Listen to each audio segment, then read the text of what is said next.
Snow fell like sifted ash from a sky that had forgotten warmth. It blurred the shape of the world, trees, fence posts, the roofline of the cabin, until all that remained was whiteness and wind. Evelyn Carter moved slowly through it, wrapped in her late husband's wool coat, her breath a ghost rising into the frozen dusk. The pail of milk in her hands sloshed with every careful step, its pale warmth the only comfort in a land that had grown too quiet. Inside the cabin, the air was thick with smoke and loneliness. The fire had burned low. She knelt to feed it a few splinters, watching sparks flutter like tiny frightened souls before vanishing up the chimney. The wind pressed against the logs, trying to get in. It always did. She whispered a prayer without words, the kind that lived only in breath, and poured the milk into a small pan to warm it. Her world had narrowed since the day the fever took her husband. The neighbors had stopped coming, and she had stopped calling. The nearest town was 5 miles down the frozen trail, and gossip traveled faster than any horse. They said she talked to herself. They said she was touched. But Evelyn knew silence better than most. It could be a friend if one didn't flinch from it. The lantern light trembled across the wooden walls. Beyond the single window, snow fell thicker, swallowing even the outline of the barn. The cow would have to wait till morning. She pulled the coat tighter and sank into the rocking chair, the rhythm steady, the kind that almost let her forget. The pan hissed faintly on the stove, the scent of scalded milk filling the room. Then came the sound that didn't belong, the faint, hollow knock of something striking wood. She froze. The chair stopped mid-rock. The sound came again, harder this time, a single desperate rap against the door. The dog that used to bark at such things had been buried last spring. Now only the wind answered. Evelyn's heart beat slow but heavy. Few travelers came this way in winter, and none after dark. Another knock. Then silence. She stood, the old floor creaking under her boots, and moved toward the door. "Who's there?" she called, voice unsteady. The only reply was wind clawing at the shutters.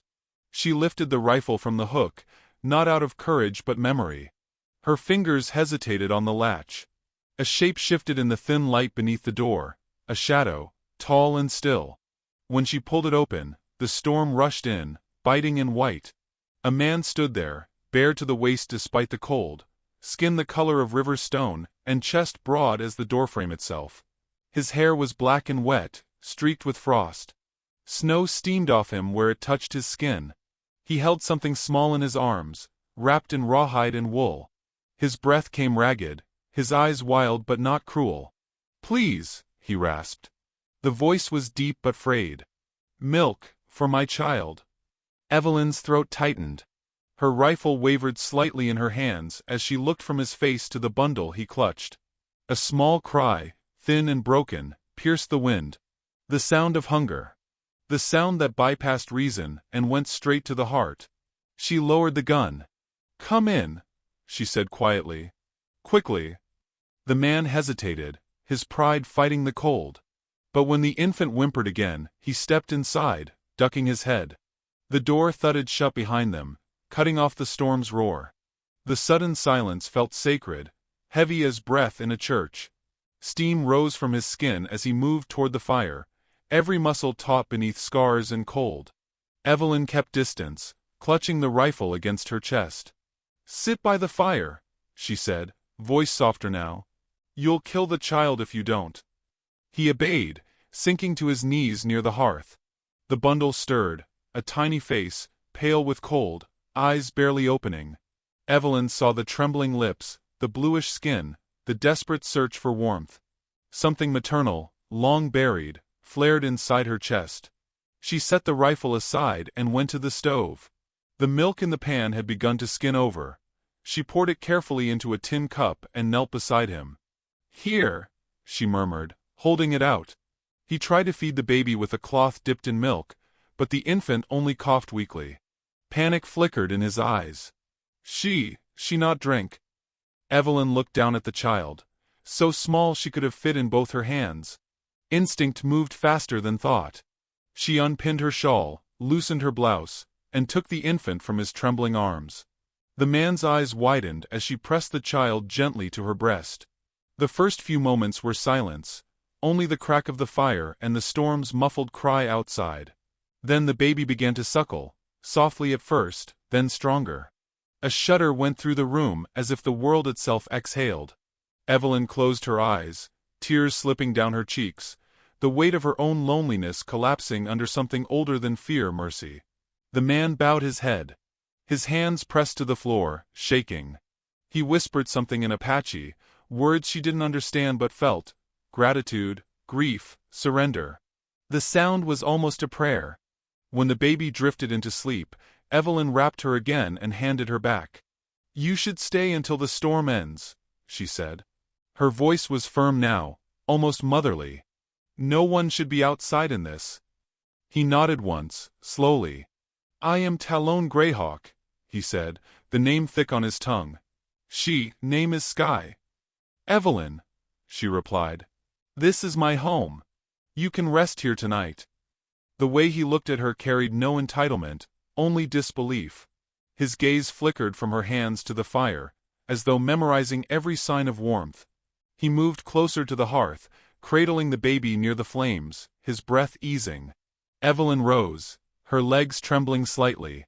"You'll need dry clothes," she said, rummaging in a chest until she found one of her husband's old shirts.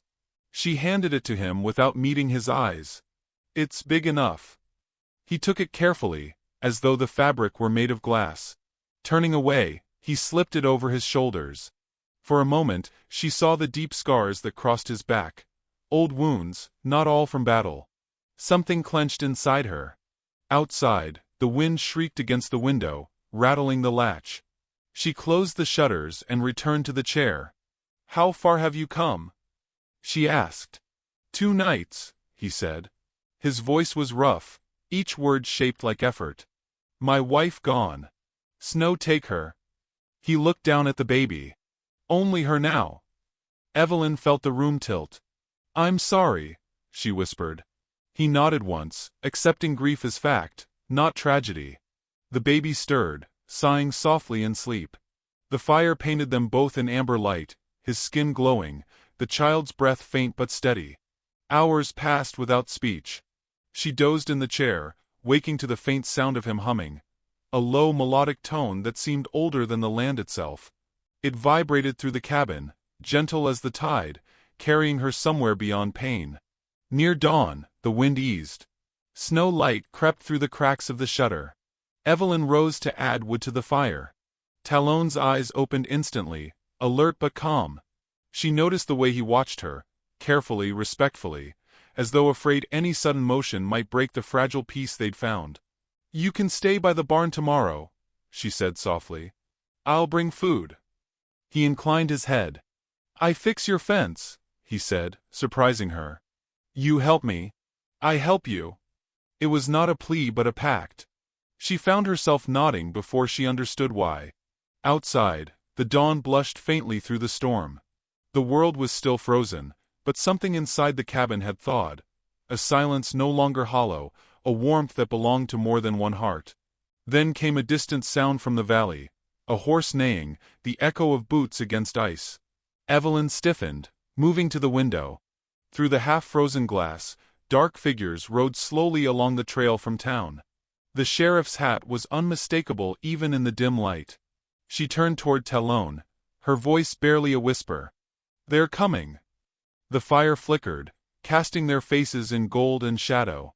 He rose, his jaw tightening, clutching the sleeping child close to his chest.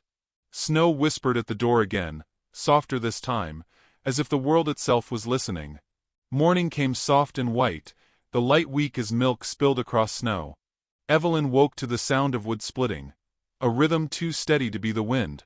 When she stepped outside, wrapped in her shawl, she found Talon Greyhawk bare-armed in the cold, a hatchet rising and falling with slow precision. Steam rose from his skin. Each strike buried grief deeper into the log, as if sorrow could be burned away if he worked hard enough. "You'll freeze out here," she called. He looked up, breath smoking. "Cold makes strong," he said simply, setting another log on the block. His English was clipped, but his eyes carried full sentences. Evelyn stood watching, unsure whether she admired his strength or feared it. Something about him unsettled the air, like thunder waiting behind mountains. She turned away, pretending to check the cow. Her hands trembled, though the air was still. Inside, she warmed bread and poured milk into a pan. When she turned, he stood in the doorway, the baby wrapped against his chest. "Eat," she said, setting the bread on the table. He hesitated, then nodded once. As he sat, his gaze fell to the Bible near the lamp. He reached out a hand, curious, tracing its edge without opening it. "Book of your people," he murmured. "It was my husband's," Evelyn replied. The words hung like frost between them. He looked up at her then, something soft flickering in his expression. Understanding, perhaps. She poured the warm milk into a cup and slid it toward him. "For her," she added. He fed the baby carefully, dipping a strip of cloth into the milk and letting her suck. Evelyn watched the tenderness in his hands, how he tilted the infant so gently that her breath never caught. The fire crackled, throwing shadows that stretched across the floor like reaching arms. After the child drifted to sleep, Talon spoke again. "Your man gone?" Evelyn nodded. "Fever took him last spring." He lowered his eyes. "Mine too. But snow took her." His hand rested lightly on the bundle. "Now only Sky." The name lingered between them, fragile as the light. Evelyn felt something shift inside her chest. Not pity, but recognition. Loss spoke a universal tongue. By noon, the storm broke. Sunlight lanced through clouds, scattering across the white world like shards of glass. Talon carried water from the well without being asked. He fixed the barn door, patched the roof, moved through the chores like a man rebuilding a world one nail at a time.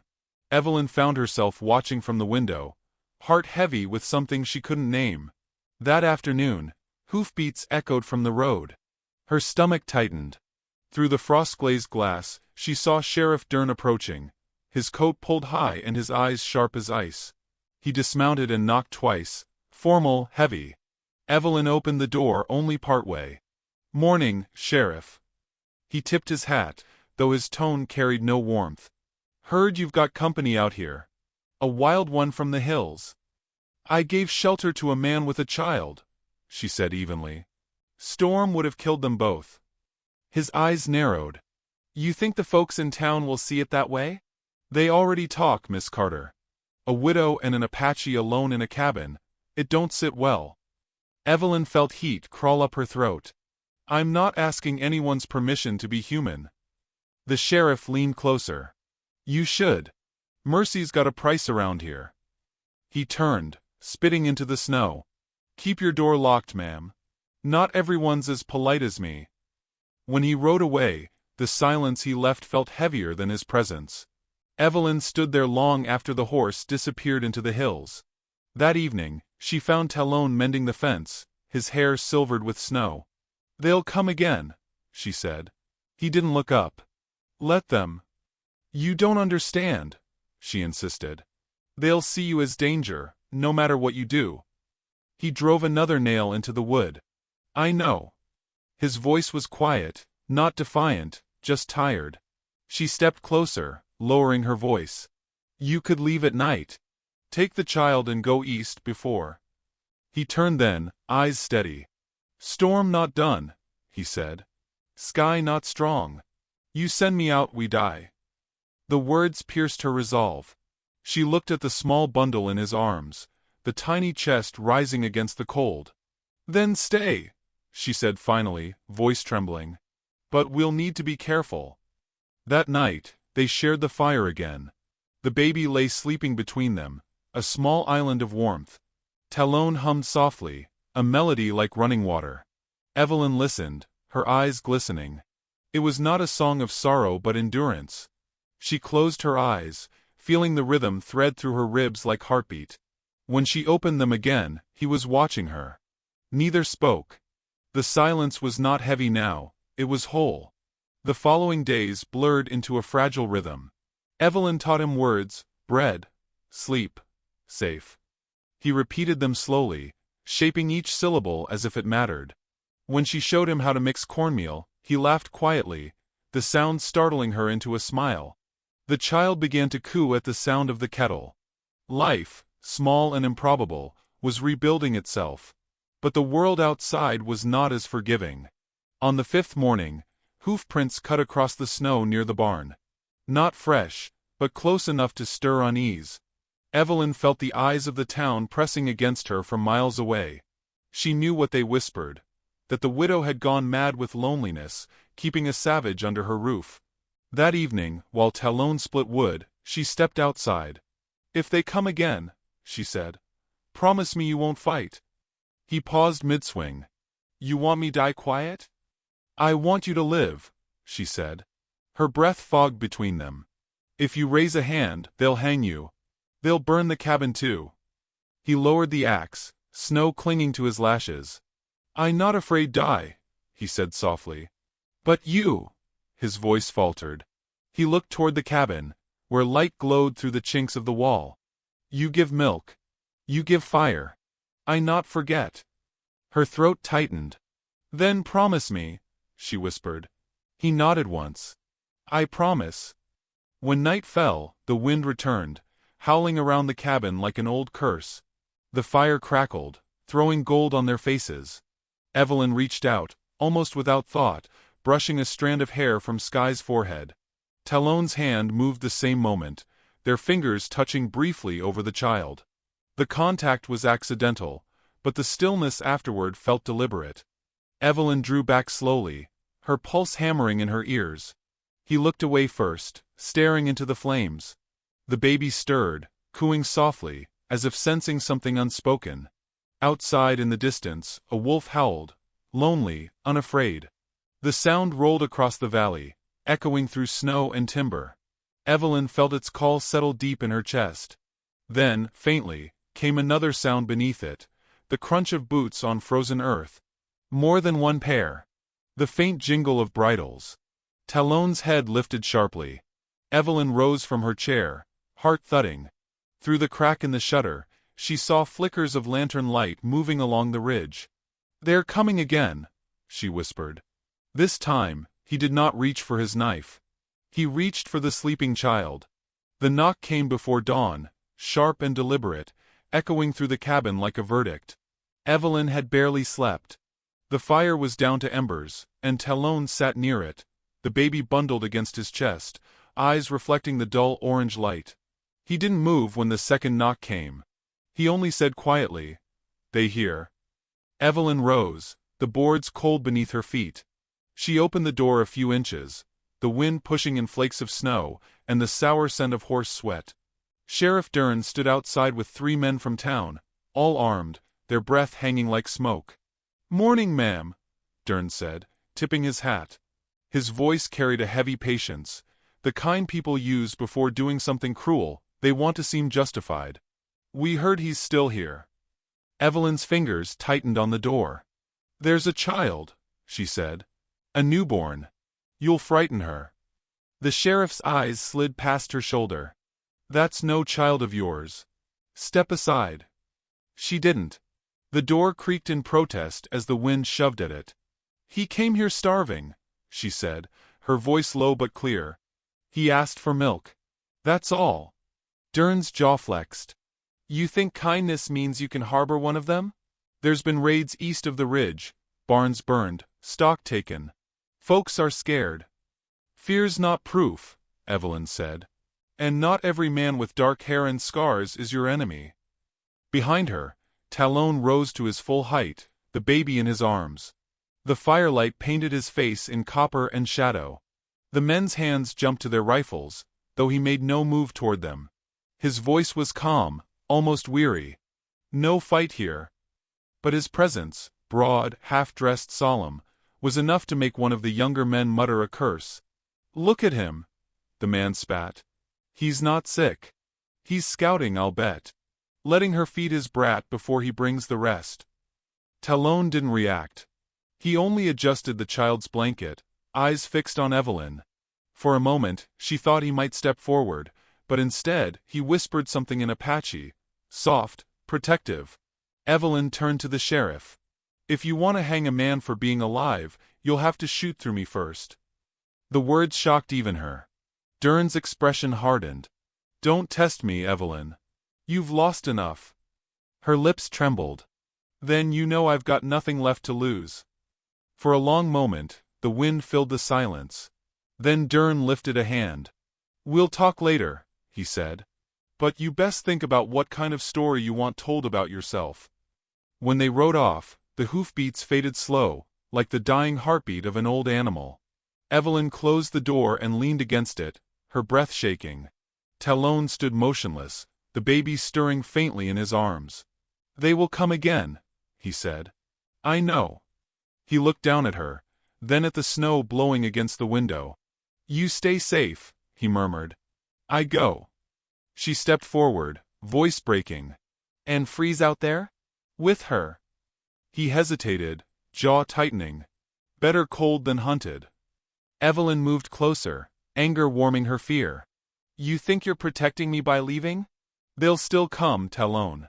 They'll call me mad or sinful or worse. I gave you milk, and that's enough for them to hate me. His eyes softened. Then I stay. I fight. You promised you wouldn't, she whispered. If you fight, they'll kill you. He said nothing more, but the silence between them was a promise of another kind. The kind born of shared danger. Days passed under a thick gray sky. The town's cruelty arrived in small, cutting ways. The milkman stopped delivering. The grocer refused to sell flour. A woman in church whispered loud enough for Evelyn to hear. Widow Carter's keeping a savage like a pet. Evelyn bore it quietly, head down, voice steady. But each night, when the baby cried and Talon soothed her with his deep, humming lullaby, the shame inside Evelyn turned into something stronger, defiance. One evening, Widow May arrived in her sleigh, bundled in wool and carrying bread still warm from her oven. Her old eyes swept the cabin, lingering on Talon, but softening when she saw the child. So it's true, May said gently. You've got a visitor. He's done no harm, Evelyn said. May nodded. Didn't think he had. Men in town are just looking for someone to hang their fear on. Don't let them scare the grace out of you. Evelyn smiled faintly, tears threatening. They already tried. The older woman patted her arm. You keep that baby warm. That's all God asks. After May left, the cabin felt smaller, the walls breathing with the crackle of fire. Talon sat near the door, sharpening his knife, the sound steady as rain. Evelyn watched him, her voice quiet. You should hide that when they come again. He looked up. Knife not for killing. What then? He paused. For cutting fear away. The word struck her like a scripture she didn't know she needed. She turned back to the stove, the scent of bread and smoke mixing in the air. The next morning, Evelyn hitched her horse and rode into town. The streets were slush and silence. Eyes followed her from every porch. When she entered the general store, conversation stopped entirely. She gathered salt, flour, matches. When she placed them on the counter, the clerk, a man she'd known since she was a girl, didn't meet her eyes. We're short on supplies, he said stiffly. Can't sell to everyone. You mean you can't sell to me? She said. His jaw worked. Folks talk, Evelyn. They don't understand what you're doing. Then tell them, she replied, voice steady. Tell them I fed a hungry child. She left without her supplies. Behind her, whispers rose like flies. By dusk, she returned to the cabin empty-handed. Talon stood at the edge of the woods, bow in hand, watching the horizon. Riders, he said simply. She turned, heart sinking. Through the falling snow, 4 figures approached on horseback, lanterns swaying, rifles strapped across their backs. Talon, she whispered, hide in the barn. Please. He didn't argue. He slipped out the back with the baby, silent as shadow. Evelyn braced herself as the men dismounted. Sheriff Dern led them. His expression was colder than before. Evening, he said. We warned you. She's just a baby, Evelyn said. He hasn't harmed anyone. One of the men spat in the snow. That's what they all say before the raids start. Evelyn's pulse thundered. There are no raids here. Only snow, hunger and fear. You're bringing the danger, not him. Dern's gaze flickered. "Step aside, Evelyn. We'll search the barn." "No." For a long second, no one breathed. The snow fell thicker, muting the world. Then Dern nodded to the men. They pushed past her, boots crunching across the frozen yard. Evelyn followed, calling out, "Don't you dare hurt him." The barn door swung open. Inside, Talon stood holding the baby, unarmed. The men raised their rifles instinctively. Evelyn stepped between them, arms spread. "Stop! He hasn't done anything." Dern's jaw clenched. "Put down the child," he ordered. Talon met his gaze, then slowly lowered to one knee. He set the baby gently on a pile of hay, unwrapped her enough to show her small, moving chest. Then he reached for his knife, not to raise it, but to place it in the snow at Dern's feet. The gesture was so quiet, so deliberate, that it silenced even the men with rifles. Evelyn's breath caught.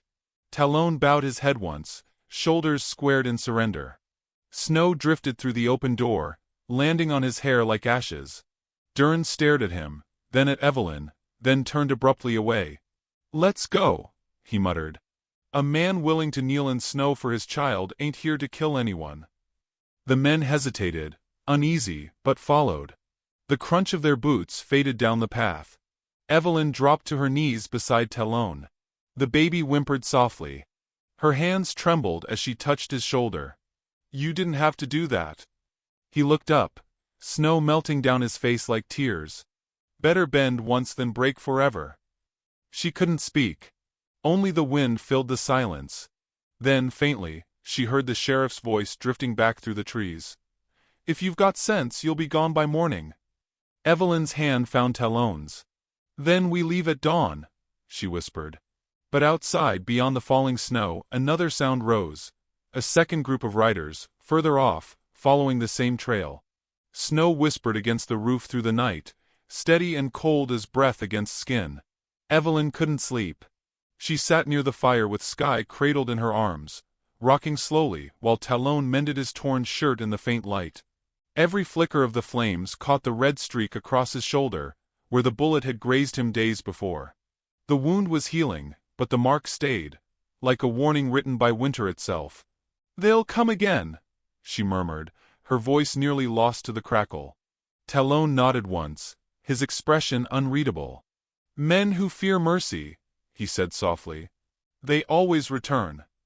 She looked down at the child, sleeping warm and small against her breast. "Then we'll leave before dawn. South, maybe. The valley'll thaw sooner there." His hands stilled over the fabric. "You sure?" Evelyn met his eyes. "There's nothing left here but ghosts." He said nothing, but his gaze lingered on her face, as if trying to memorize the shape of her resolve. Outside, the wind sighed through the trees, an old, tired sound, like the world mourning its own cruelty. By first light, they packed quietly. A few blankets, a loaf of bread, the Bible. Talon strapped the child close to his chest, wrapping her in fur. Evelyn took the reins of the old mare, the animal's breath rising in clouds. Snow fell steady, muffling every sound but their footsteps. Halfway down the trail, the sky began to pale into silver. For a brief moment, it felt like the world might forgive them. Then, from the ridge above, came the crunch of hooves and the sharp metallic click of a rifle bolt. "Stop where you are." Evelyn's heart seized. 6 riders emerged from the trees, coats dusted with frost, rifles glinting. Sheriff Dern led them, his jaw clenched, eyes hollow from sleepless nights. The man beside him, the one who had spat in the snow, raised his rifle. Talon stepped in front of Evelyn without a word. His hand brushed hers once, a quiet command. "Stay behind me." Dern's voice cut through the wind. "You were told to go, Carter. Not sneak him out like a thief." Evelyn's breath came fast. "You think you're the law, Miles? You're just another man too scared to look mercy in the face." The sheriff's gaze faltered, just for a second. Then the younger man beside him sneered. "Let's end this talk." His finger tightened on the trigger. The shot split the air, echoing off the frozen pines. Talon lurched forward, the sound of impact dull and final. Evelyn screamed, catching his arm as he staggered. Blood bloomed through the fabric, dark and thick against the snow. Hold him! Another shouted. Talon dropped to one knee, clutching the baby to his chest, shielding her even as he bled. The child began to wail, a raw, shattering cry that carried across the valley. Evelyn fell beside him, pressing her hands against the wound. Warmth spilled through her fingers. "You're not dying," she whispered fiercely. "Not here. Not now." The men hesitated.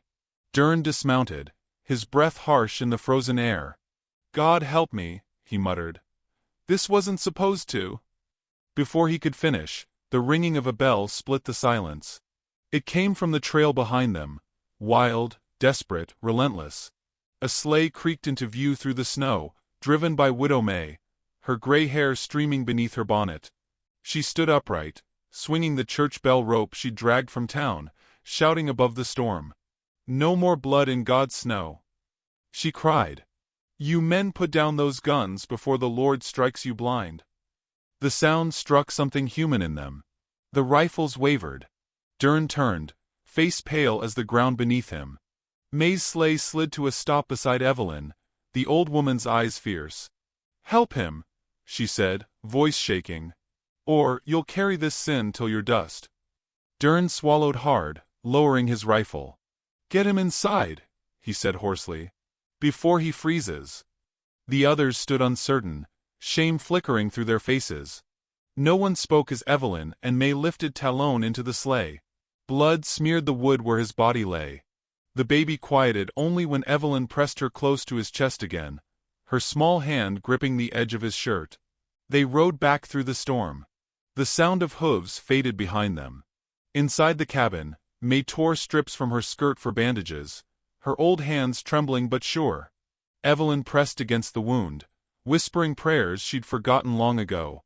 Talon's eyes fluttered open once, unfocused, the color fading from his lips. "Stay with me," she breathed.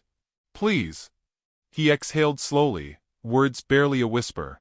"Sky still breathes." "She's safe," Evelyn said, tears burning her cheeks. "She's here." He smiled faintly, something ancient and tender moving across his face. "Then I live." For hours, she and May worked. By evening, the bleeding slowed.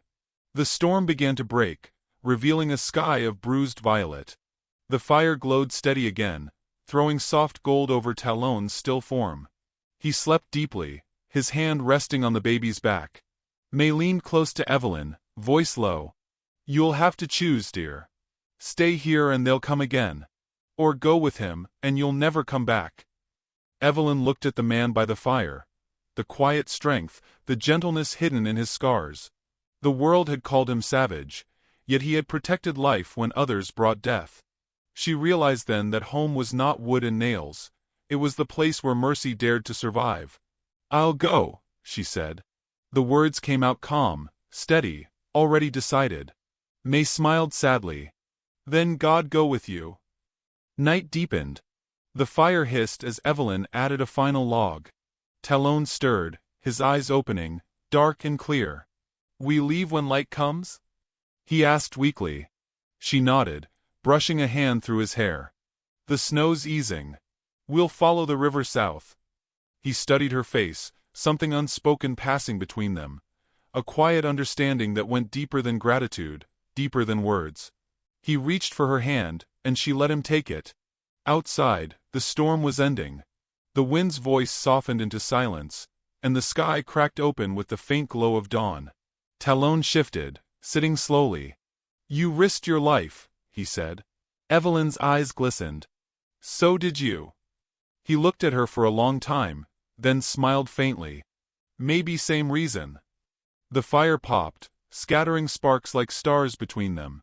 She wanted to speak, to ask what he meant, but before she could, a low rumble shivered through the ground. From the distance came the echo of riders, fewer this time, but closer. Evelyn rose, heart quickening. She moved to the window. Through the pale light, dark silhouettes approached along the ridge, slow and deliberate. Talon reached for his knife, grimacing as pain shot through his side. "Not Dern," he said. "Different men." "Bandits?" He shook his head, eyes narrowing. "Not law. Not town. The hoofbeats grew louder, the snow trembling beneath them. Evelyn backed away from the window, clutching the baby to her chest. Talon struggled to his feet, blood seeping through the fresh bandages, firelight flickering across his bare chest. Outside, the shapes drew nearer. 3 riders cloaked in furs, faces hidden. The lead figure raised a torch, its flame flaring red against the white morning. Evelyn felt her breath stop. Talon's hand brushed the doorpost, steadying himself. His voice was low, steady and certain. "Not come for fight," he murmured. "They come for me." And outside, through the thinning storm, the torchlight burned like dawn breaking open the heart of the snow.